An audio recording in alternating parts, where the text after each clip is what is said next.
ಶ್ರೀಗುರುಭ್ಯೋ ನಮಃ. ಹರಿ ಓಂ. ರಾಮಾಯ ರಾಮಭದ್ರಾಯ ರಾಮಚಂದ್ರಾಯ ವೇದಸೆ ರಘುನಾಥಾಯ ನಾಥಾಯ ಸೀತಾಯ ಪತಯೇ ನಮಃ. ಶ್ರೀಗುರುಭ್ಯೋ ನಮಃ. ಹರಿ ಓಂ. ವಿಶ್ವೇಶತೀರ್ಥಗುರುಭ್ಯೋ ನಮಃ. ನಾವು ಇವತ್ತಿನ ರಾಮನವಮಿಯ ಪರ್ವಕಾಲದಲ್ಲಿ, ಉತ್ಸವದ ಪರ್ವಕಾಲದಲ್ಲಿ ಇದ್ದೇವೆ. ರಾಮನವಮಿಗೆ ಮುಂಚೆ 10 ದಿವಸ ಮುಂಚೆ ಇಲ್ಲಿ ಉತ್ಸವ ಎಲ್ಲ ಪ್ರಾರಂಭ ಆಗುವಂಥದ್ದು. ಇವತ್ತಿಗೆ 3ನೇ ದಿವಸಕ್ಕೆ ಕಾಲಿಟ್ಟಿದ್ದೇವೆ.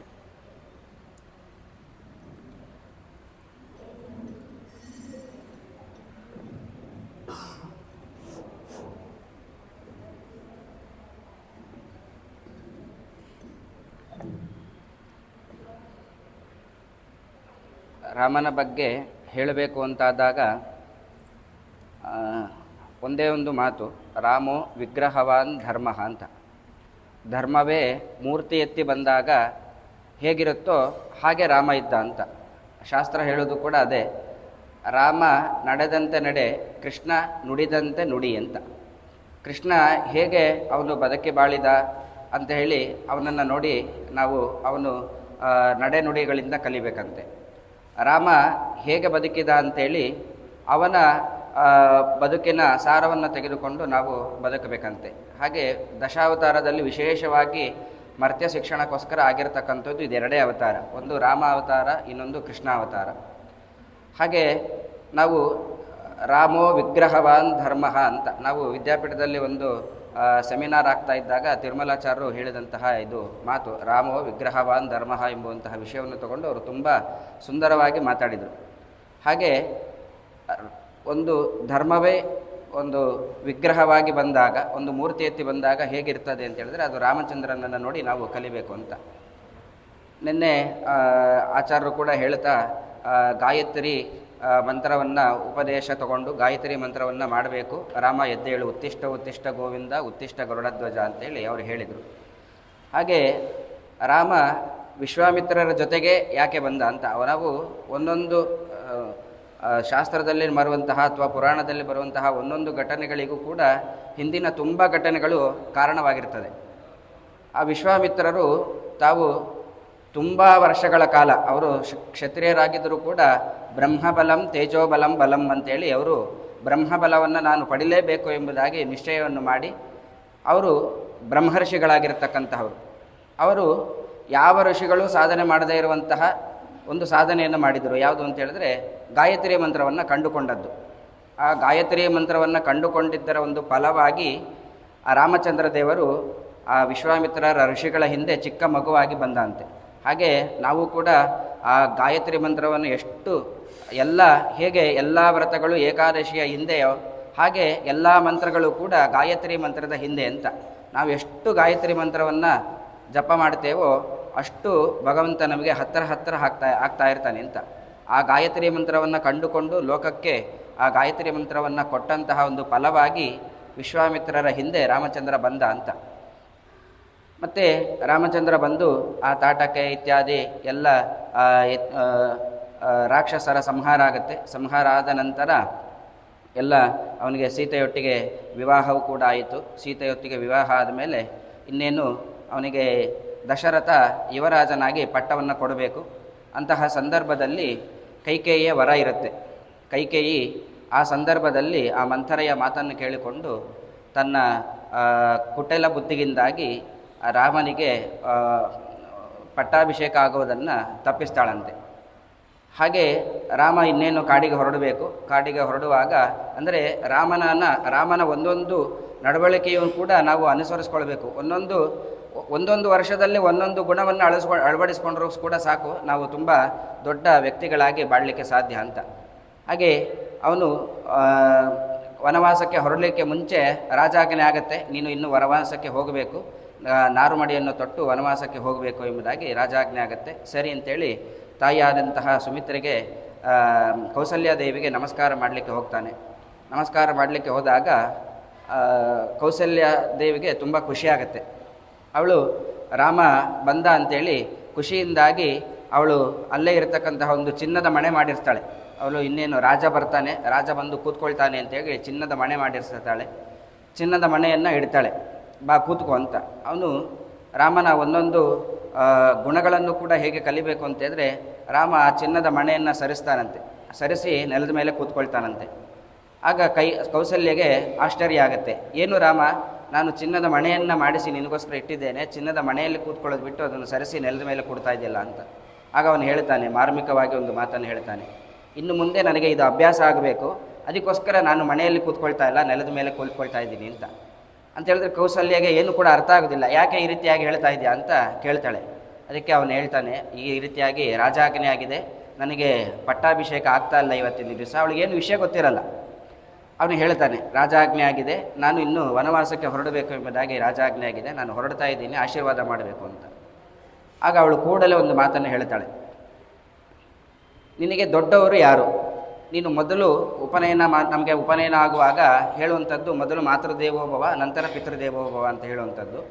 ನಿನಗೆ ದೊಡ್ಡವಳು ನಾನು, ತಂದೆಗಿಂತ ದೊಡ್ಡವಳು ಅಂತವಳು ತಾಯಿ. ನಮಗೆ ಒಂದು ಧರ್ಮಶಾಸ್ತ್ರದಲ್ಲಿ ಕೂಡ ಬರುತ್ತೆ, ಗುರುಗಳ ಮಾತಿಗಿಂತ 1000 ಪಟ್ಟು ತಂದೆಯ ಮಾತನ್ನು ಅನುಸರಿಸಬೇಕಂತೆ, ತಂದೆಯ ಮಾತಿಗಿಂತ 1000 ಪಟ್ಟು ತಾಯಿಯ ಮಾತನ್ನು ಅನುಸರಿಸಬೇಕಂತೆ.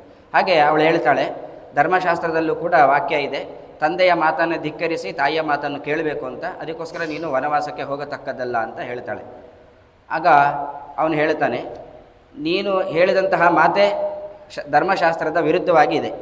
ನೀನು ಏನು ಹೇಳಿದಿ, ತಾಯಿಯ ಮಾತನ್ನು ನಡೆಸಬೇಕು, ಸರಿ, ನೀನು ಹೇಳಿದ ಮಾತೇ ಧರ್ಮಶಾಸ್ತ್ರಕ್ಕೆ ವಿರುದ್ಧವಾಗಿದೆ. ಹೇಗೆ ಅಂತ ಕೇಳಿದರೆ, ನಿನಗಿಂತ ಮುಂಚೆ ರಾಜನಾಗಿರತಕ್ಕಂತಹ ದಶರಥ ನನಗೆ ಆಜ್ಞೆ ಮಾಡಿ ಆಗಿದೆ, ಆಯಿತು. ದಶರಥ ರಾಜ ಅಂತಾದರೂ ಕೂಡ ರಾಜನ ಮಾತನ್ನು ನಡೆಸುವಂಥದ್ದು ನಮ್ಮ ಕರ್ತವ್ಯ. ಆದರೂ ನಿನ್ನ ಗಂಡನಾಗಿರ್ತಕ್ಕಂತಹ ದಶರಥ ನನಗೆ ಆಜ್ಞೆ ಕೊಟ್ಟಿದ್ದಾನೆ ಅಂತ ಗೊತ್ತಿದ್ದರೂ ಕೂಡ ನೀನು ನನಗೆ ಕಾಡಿಗೆ ಹೋಗಬೇಡ ಅಂತ ಹೇಳ್ತಾ ಇದೆಯಾ, ಅದರಿಂದ ನಿನ್ನ ಮಾತೆ ಅಸಿಂಧುವಾಗಿದೆ, ನಾನು ಕಾಡಿಗೆ ಹೋಗ್ತೇನೆ ಅಂತೇಳಿ ರಾಮ ಅಲ್ಲಿ ನಮಸ್ಕಾರ ಮಾಡಿ ಕಾಡಿಗೆ ಹೊರಡ್ತಾನೆ. ಕಾಡಿಗೆ ಹೊರಟಾಗ ಅವನ ಜೊತೆ ಲಕ್ಷ್ಮಣನ ಕೂಡ ಅನುಸರಿಸಿಕೊಂಡು ಬರ್ತಾನೆ. ಲಕ್ಷ್ಮಣ 14 ವರ್ಷಗಳ ಕಾಲ ಒಂದು ಕ್ಷಣವೂ ಕೂಡ ಕಣ್ಣು ಮುಚ್ಚದೆ, ರಾತ್ರಿ ಆದರೆ ಸಾಕು ನಮಗೆ ಕಣ್ಣು ಮುಚ್ಚಬೇಕು ಅನಿಸ್ತದೆ, ಆದರೆ ಲಕ್ಷ್ಮಣ ಒಂದು ಕ್ಷಣವೂ ಕೂಡ ಕಣ್ಣು ಮುಚ್ಚದೆ ಅವನು ರಾಮನನ್ನು ಕಾಯ್ತಾನಂತೆ.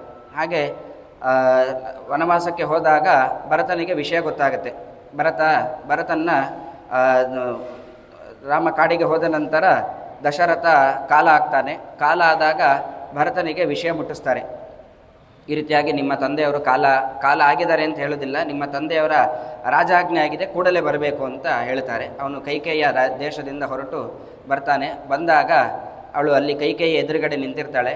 ಏನಾಯಿತು ಏನು ಎಂಬುದಾಗಿ ಭರತ ಕೇಳಿದಾಗ ಅವಳು ಕೈಕೇಯಿ ನಿರ್ಲಿಪ್ತವಾಗಿ ಹೇಳ್ತಾಳೆ, ಯಾರು ಎಲ್ಲ ಪ್ರಾಣಿಗಳು ಕೂಡ ಒಂದಲ್ಲ ಒಂದು ದಿವಸ ಸಾಯಬೇಕು, ಹಾಗೆ ನಿಮ್ಮ ತಂದೆಯು ಕೂಡ ಇವತ್ತಿನ ದಿವಸ ಕಾಲ ಆಗಿದ್ದಾರೆ, ನೀನು ಮುಂದಿನ ಕೆಲಸವಲ್ಲವನ್ನು ಕೂಡ ಮುಗಿಸಿ ನಿನಗೆ ಪಟ್ಟಾಭಿಷೇಕ ಆಗಬೇಕು ಎಂಬುದಾಗಿ ನಾನು ವರವನ್ನು ಕೇಳಿದ್ದೇನೆ, ನೀನು ರಾಜನಾಗಿ ಕೂತ್ಕೊಳ್ಬೇಕು ಅಂತ ಹೇಳ್ತಾಳೆ ಕೈಕೇಯಿ ಭರತನಿಗೆ. ಆಗ ಭರತನಿಗೆ ತುಂಬ ನೋವಾಗಿ ತಾಯಿಯನ್ನು ಎಷ್ಟು ಸಾಧ್ಯವೋ ಅಷ್ಟು ಬೈದು ತಾನು ರಾಜ್ಯವನ್ನು ಪರಿತ್ಯಾಗ ಮಾಡಿ ರಾಮನನ್ನು ಕರ್ಕೊಂಡು ಬರ್ತೇನೆ ಅಂಥೇಳಿ ಅವನು ದೃಢ ನಿಶ್ಚಯ, ನಾನು ಕರೆದ್ರೆ ರಾಮ ಬಂದೇ ಬರ್ತಾನೆ, ಇನ್ನೇನು ಅವನು ಪಿತೃವಾಕ್ಯ ಪರಿಪಾಲನೆ ಮಾಡಬೇಕು ಅಂತಾದರೆ ಆ ಪಿತೃವೇ ಇಲ್ಲ, ಅದರಿಂದಾಗಿ ರಾಮ ಬಂದೇ ಬರ್ತಾನೆ ಎಂಬುದಾಗಿ ಅವನು ದೃಢ ನಿಶ್ಚಯ ಮಾಡಿಕೊಂಡು ಬಂಗಾರದ ಪಲ್ಲಕ್ಕಿಯನ್ನು ಸಿದ್ಧ ಮಾಡಿಸಿ ಅದರಲ್ಲಿ ಬಂಗಾರದ ಪಾದುಕೆಯನ್ನು ಇಟ್ಟು ಈ ಪಾದುಕೆಯನ್ನು ಹಾಕಿಕೊಂಡು ನಾನು ರಾಮನನ್ನು ಕರೆದುಕೊಂಡು ಬರ್ತೀನಿ ಅಂತೇಳಿ ರಾಮನ ಹತ್ರ ಹೋಗ್ತಾನೆ. ರಾಮನ ಹತ್ರ ಹೋದಾಗ ರಾಮನಿಗೆ ವಿಷಯ ಹೇಳ್ತಾನೆ, ಈ ರೀತಿಯಾಗಿ ತಂದೆ ಕಾಲ ಆಗಿದ್ದಾರೆ, ಅದರಿಂದಾಗಿ ನೀನು ತಂದೆಯ ಮಾತನ್ನು ಇನ್ನು ಮುಂದೆ ಅದನ್ನು ನೆರವೇರಿಸಬೇಕು ಎಂಬುದಾಗಿ ಏನಿಲ್ಲ, ಅದರಿಂದಾಗಿ ನೀನು ವಾಪಸ್ಸು ಬಾ ಅಂತ ಹೇಳ್ತಾನೆ. ಆಗ ರಾಮ ಖಂಡಿತವಾಗಿಯೂ ನಾನು ಬರೋದಿಲ್ಲ ಅಂತ ಹೇಳ್ತಾನೆ. ಸರಿ, ಎಷ್ಟೇ ಒಪ್ಪಿಸಿದ್ರು ಕೂಡ ರಾಮ ಬರೋದಿಲ್ಲ. ನಾವು ಯಾರಿಗೆ ಮಾತು ಕೊಟ್ಟಿದ್ದೀವೋ ಅವರು ಇಲ್ಲದೇ ಇದ್ದರೂ ಕೂಡ ನಾವು ಇರುವಷ್ಟು ದಿವಸ ನಾವು ಕೊಟ್ಟಿದ್ದ ಮಾತನ್ನು ನಾವು ನಡೆಸಲೇಬೇಕು ಎಂಬುದಾಗಿ ಇದರಿಂದ ನಮಗೆ ಗೊತ್ತಾಗುತ್ತೆ. ಹಾಗೆ ರಾಮ ನಾನು ಬರೋದಿಲ್ಲ ಅಂತ ಹೇಳ್ತಾನೆ. ಹಾಗೆ ಭರತನಿಗೂ ಕೂಡ ತುಂಬ ಉಪದೇಶವನ್ನು ಮಾಡ್ತಾನೆ. ಭರತ ತಾಯಿಯನ್ನು ಎಷ್ಟು ಸಾಧ್ಯವೋ ಅಷ್ಟು ಬೈತಾ ಇರ್ತಾನೆ. ಅವನು ಹೇಳ್ತಾನೆ, ಈಗಲೇ ತಂದೆಯ ಜೊತೆಗೆ ನಿನಗೆ ಇನ್ನೊಂದು ಚಿತೆಯನ್ನು ಸಿದ್ಧ ಮಾಡಿಸ್ತೇನೆ, ಅದರಲ್ಲೇ ನೀನು ಬಿದ್ದು ಹಾರಿ ಸಾಯಿ ಅಂತ ಹೇಳ್ತಾನೆ. ಯಾಕೆಂತ ಹೇಳಿದ್ರೆ ರಾಮನ ಮೇಲೆ ಅಷ್ಟು ಭಕ್ತಿ ಭರತನಿಗೆ. ಹಾಗೆ ಆ ವಿಷಯ ರಾಮನಿಗೂ ಕೂಡ ಗೊತ್ತಾಗಿ ಅವನು ಹೇಳ್ತಾನೆ, ನೀನು ಒಂದೇ ಒಂದು ಮಾತು ಅವನು ಹೇಳ್ತಾನೆ, ನೀನು ಬರಲಿಲ್ಲ ಅಂತ ಹೇಳಿದ್ರೆ ನಿನ್ನ ಪಾದುಕೆಯನ್ನಾದರೂ ಕೊಡು ಅಂತ. ಈ ಪಾದುಕೆ ಮೇಲೆ, ಚಿನ್ನದ ಪಾದುಕೆ ಮೇಲೆ ನಿನ್ನ ಕಾಲಿಡು, ಇದನ್ನು ತಗೊಂಡೋಗಿ ನಾನು ಸಿಂಹಾಸನ ಮೇಲಿಟ್ಟು ರಾಜ್ಯಭಾರವನ್ನು ಮಾಡ್ತೇನೆ ಅಂತ ಹೇಳ್ತಾನೆ. ರಾಜ್ಯಭಾರವನ್ನು ಮಾಡ್ತೇನೆ ಅಂತ ಹೇಳಿದಾಗ ರಾಮ ಒಂದು ಮಾತನ್ನು ಹೇಳ್ತಾನೆ, ನೀನು ನನಗೆ ಒಂದು ಮಾತು ಕೊಡಬೇಕು, ಹಾಗಾದರೆ ನಾನು ನಿನಗೆ ಪಾದುಕೆಯನ್ನು ಕೊಡ್ತೇನೆ ಅಂತ. ಸರಿ, ಏನು ಹೇಳು ಅಂತ ಹೇಳ್ತಾನೆ. ಆಗಲೂ ಕೂಡ ರಾಮ ಹೇಳ್ತಾನೆ, ಕಾಡಿಗೆ ಕಳಿಸಿದಂಥವರು ಕೈಕೇಯಿ, ಅವಳ ಮೇಲೆ ತುಂಬ ಸಿಟ್ಟಿರಬೇಕು ರಾಮನಿಗೆ. ಆದರೆ ರಾಮ ಹಾಗೆ ಮಾಡೋದಿಲ್ಲ. ನೀನು ಇವತ್ತಿನಿಂದ ಹಿಡಿದು ಒಂದೇ ಒಂದು ಮಾತನ್ನು ನಿನ್ನ ತಾಯಿಗೆ ಬೈಬಾರ್ದು, ಈ ರೀತಿಯಾಗಿ ಮಾತು ಕೊಟ್ಟರೆ ಮಾತ್ರ ನಾನು ನಿನಗೆ ಪಾದುಕೆಯನ್ನು ಕೊಡ್ತೇನೆ ಅಂತ ಹೇಳ್ತಾನೆ. ಅವನು ಸರಿ ಅಂತೇಳಿ ರಾಮನ ಪಾದುಕೆಯನ್ನು ತಗೊಂಡು ಬಂದು ಈ ರೀತಿಯಾಗಿ ರಾಜ್ಯಭಾರವನ್ನು ಮಾಡ್ತಾನೆ. ನಂತರ ಈ ರೀತಿಯಾಗಿ ಎಷ್ಟೋ ಗುಣಗಳನ್ನು ರಾಮನಿಂದಾಗಿ ನಾವು ಕಲಿಯುವಂಥದ್ದಿದ್ದೆ. ನಮ್ಮ ವಿಶ್ವಪ್ರಸನ್ನ ತೀರ್ಥರು ಕೂಡ ಅದನ್ನೇ ಹೇಳೋದು, ರಾಮನನ್ನು ಪ್ರತಿಷ್ಠಾಪನೆ ಮಾಡಿದ್ದೇವೆ, ಆದರೆ ಇನ್ನೂ ರಾಮರಾಜ್ಯ ಆಗಿಲ್ಲ ಅಂತ. ರಾಮ ಬಂದು ಕೂತರೂ ಕೂಡ ಇನ್ನೂ ರಾಮರಾಜ್ಯ ನಿರ್ಮಾಣ ಆಗಿಲ್ಲ. ರಾಮರಾಜ್ಯ ನಿರ್ಮಾಣ ಆದರೆ ಮಾತ್ರ ರಾಮನ ಮಂದಿರವನ್ನು ಕಟ್ಟಿದ್ದಕ್ಕೆ ಸಾರ್ಥಕ ಅಂತ ನಮ್ಮ ಸ್ವಾಮಿಗಳು ಕೂಡ ತುಂಬ ಸಲ ಹೇಳ್ತಾ ಇರ್ತಾರೆ. ಹಾಗೆ ರಾಮನ ಒಂದೊಂದು ಗುಣಗಳನ್ನು ನಾವು ಅಳವಡಿಸ್ಕೊಂಡ್ರೂ ಸಾಕು, ನಮ್ಮ ಜೀವನ ಉದ್ಧಾರ ಆಗತ್ತೆ ಅಂತ. ಹಾಗೆ ರಾಮೋ ವಿಗ್ರಹವಾನ್ ಧರ್ಮ, ಅದರಲ್ಲಿರುವಂತಹ ಒಂದೊಂದು ಧರ್ಮಗಳನ್ನು ನಾವು ಒಂದೊಂದು ವರ್ಷಕ್ಕೆ ಒಂದೊಂದು ಗುಣಗಳನ್ನು ಅಳವಡಿಸಿಕೊಂಡು, ಈ ವರ್ಷ ಒಂದು ಗುಣಗಳನ್ನು ಅಳವಡಿಸ್ಕೊಳ್ತೇನೆ, ಮುಂದಿನ ವರ್ಷ ಆ ಗುಣಗಳನ್ನು ಅಳವಡಿಸ್ಕೊಂಡಿದ್ದೇನೆ ಅಂತೇಳಿ ದೇವರ ಹತ್ರ ಕೃಷ್ಣಾರ್ಪಣೆ ಬಿಡ್ತೇನೆ, ಮತ್ತು ಇನ್ನೊಂದು ಗುಣಗಳನ್ನು ಮುಂದಿನ ವರ್ಷ ಅಳವಡಿಸ್ಕೊಳ್ತೇನೆ. ಒಂದೊಂದು ಗುಣಗಳನ್ನು ಅಳವಡಿಸ್ಕೊಂಡ್ರೂ ಕೂಡ ನಮಗೆ ದೇವರ ಸಾಕ್ಷಾತ್ ಮೋಕ್ಷವನ್ನೇ ಪಡೀಲಿಕ್ಕೆ ಸಾಧ್ಯ ಆಗುತ್ತೆ. ಆ ರೀತಿಯಾಗಿ ನನ್ನ ಎರಡು ಮಾತನ್ನು ರಾಮನ ಮುಖ್ಯ ಪ್ರಾಣನ ಅಂತರ್ಗತನಾಗಿರ್ತಕ್ಕಂತಹ ರಾಮದೇವರಲ್ಲಿ ನನ್ನ ಮಾತುಗಳನ್ನು ಸಮರ್ಪಣೆ ಮಾಡ್ತಾ ಶ್ರೀಕೃಷ್ಣ ಅರ್ಪಣಮಸ್ತು.